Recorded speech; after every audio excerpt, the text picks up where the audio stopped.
7 अक्टूबर 2023 ये वो दिन था जिसने न सिर्फ मध्य पूर्व बल्कि पूरी दुनिया को झकझोर कर रख दिया।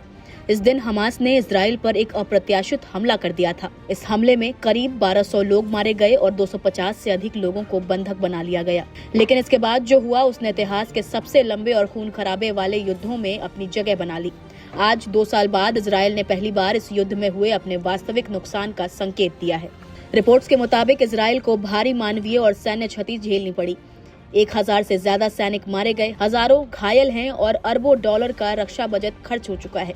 हालांकि विशेषज्ञों का कहना है कि ये आंकड़े पूरी तरह सच्चाई नहीं बताते, असली नुकसान इससे कहीं अधिक हो सकता है।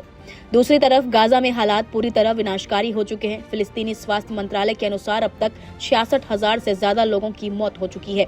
गाजा की 2.3 मिलियन आबादी में से अधिकांश लोग अब विस्थापित हैं।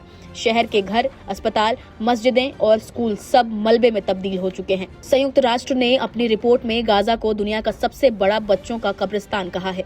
यूनिसेफ का कहना है कि अब ये संघर्ष एक मानवीय आपदा में बदल चुका है।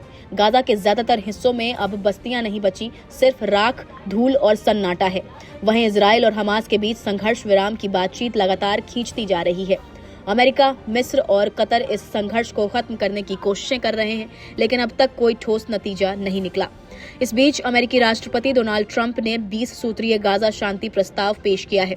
इस योजना में तत्काल युद्ध विराम, सभी इजरायली बंधकों की रिहाई और इजरायली सेना की चरणबद्ध वापसी जैसे प्रमुख बिंदु शामिल है। ट्रंप ने हमास को 3 दिन का अल्टीमेटम दिया है, या तो शांति का रास्ता अपनाओ या फिर पूरी तरह खत्म कर दिए जाओगे। CNN को दिए एक इंटरव्यू में ट्रंप ने कहा कि शांति किसी भी कीमत पर स्थापित होनी चाहिए।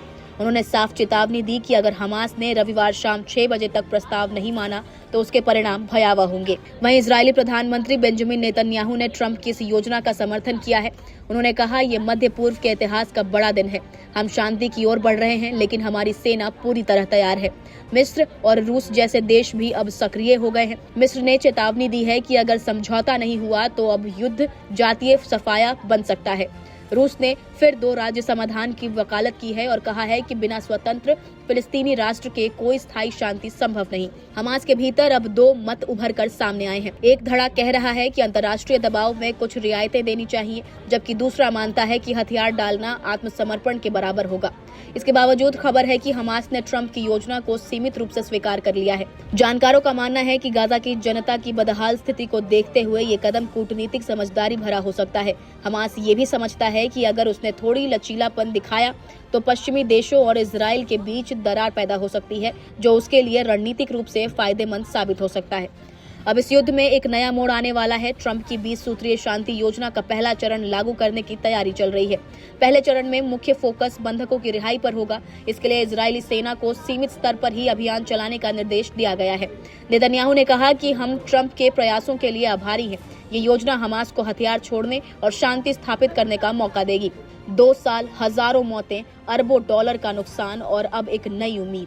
सवाल ये है कि क्या ये योजना इस खून खराबे को सच में रोक पाएगी, या फिर गाजा और इजराइल की ये जंग आने वाले सालों में और भी गहरी खाई खोद देगी। दुनिया की निगाहें अब वाशिंगटन, दोहा और काहिरा की मेजों पर हैं, जहां तय होगा कि शांति की सुबह आखिर कब आएगी। आप इस मामले पर क्या सोचते हैं, हमें अपनी राय कमेंट्स में जरूर बताएं।